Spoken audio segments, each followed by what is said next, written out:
Hi friends, నేనైతే నెయ్యి దీపాలు మనం షాప్లో కొనుక్కుంటే ఇంటికాడ తయారు చేసే విధానం అయితే చూపిస్తాను. చాలా చక్కగా ఇంటికాడే తయారు చేసుకోండి. మీరు కూడా ఫస్ట్ నేనైతే నెయ్యి తీసుకున్నాను, దాన్ని అయితే మెల్ట్ అయితే చేసుకున్నాను. 2 కర్పూర బిళ్ళలు అయితే వేసుకున్నాను, పొడి చేసుకున్నాను. దాన్ని పొడి చేసుకున్న తర్వాత గోరు వెచ్చగా ఉండాలి. గోరు వెచ్చగా ఉన్నప్పుడు మనం ఐస్ ట్యూబ్లు ఉంటాయి కదా, అందులో వేసేసుకోవాలన్నమాట. ఒత్తులు అయితే 2 ఒత్తులు అయితే పెట్టేసుకున్నాను. 2 ఒత్తులు, ఏకు ఒత్తి అయితే పెట్టకూడదు. 2 ఒత్తులు పెట్టుకున్న తర్వాత నేనైతే దాన్ని ఫిల్ చేసి ఫ్రీజర్లో అయితే పెట్టేశాను.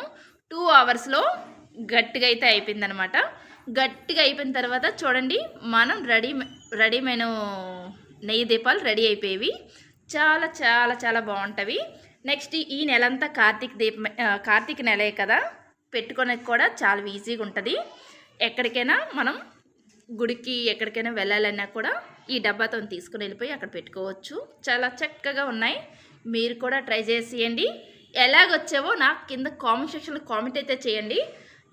నా వీడియో అందరూ చూస్తారు, లైక్ అయితే చేయట్లేదు, కామెంట్ అయితే కూడా చేయట్లేదు. ప్లీజ్ ఫ్రెండ్స్, కామెంట్ చేసుకోండి. Bye bye. Next video